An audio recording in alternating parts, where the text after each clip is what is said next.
अगर सब कुछ सही था तो उसे झूठ बोलने की जरूरत नहीं थी। उसने हर कदम पर झूठ बोला, यहाँ तक कि जन्म स्थान से लेकर उसके असली नाम तक। हाँ, ये सोनिया गांधी के बारे में है। बता दें कि सोनिया गांधी की शादी पूर्व पीएम राजीव गांधी से हुई थी।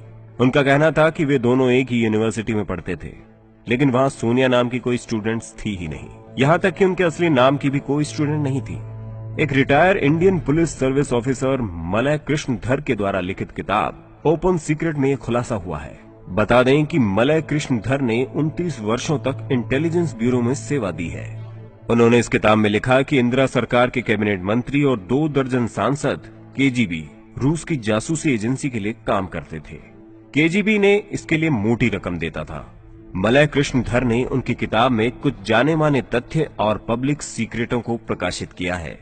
इस किताब में उन्होंने सोनिया गांधी पर आरोप लगाते हुए कहा है कि सोनिया गांधी एक केजीबी द्वारा भेजी गई जासूस है। वर्ष 1985 में रूसी जासूसी एजेंसी केजीबी द्वारा 2 बिलियन यूएस डॉलर यानी कि 94 करोड़ रुपए राहुल गांधी के स्विस बैंक खाते में जमा किए गए थे, जो कि सोनिया गांधी द्वारा मैनेज किया जाता था।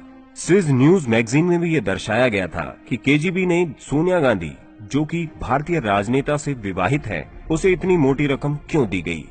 अगर सोनिया गांधी भारत की प्रधानमंत्री बन गई होती तो हमारी राष्ट्रीय सुरक्षा, सेना, वैज्ञानिकता और टेक्नोलॉजी विकास सहित हमारी व्यापारिक गतिविधियां रूस, रोम और अन्य मुस्लिम राष्ट्रों के लिए एक तरह से खुले किताब के समान हो जाती। इटालियन माफिया भारतीय इंडस्ट्रीज और व्यापार पर अपना दबदबा कायम कर लेता, जिसका परिणाम बहुत ही खतरनाक होता। कृष्णधर द्वारा जुटाए गए कुछ सबूत सोनिया गांधी को रशियन एजेंट साबित करते हैं। जवाहरलाल नेहरू के समय इंदिरा गांधी को भी केजीबी द्वारा मोटी रकम मिलती थी।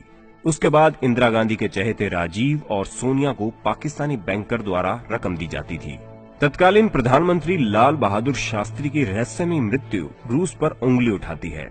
1965 में भारत पाकिस्तान युद्ध के बाद शास्त्री जी ने पाकिस्तान के राष्ट्रपति अयूब खान से ताशकंद में मुलाकात की और नो वॉर समझौते पर हस्ताक्षर किए, जिसमें लिखा था कि अब कोई युद्ध नहीं होगा। लेकिन चौंकाने वाली बात यह है कि उनकी अगले ही दिन रहस्यमयी मृत्यु हो गई और इससे जुड़े सारे सबूत मिटा दिए गए। संजय गांधी की मृत्यु से जुड़े सबूत भी सोनिया गांधी को संदेह के घेरे में खड़ा करते हैं।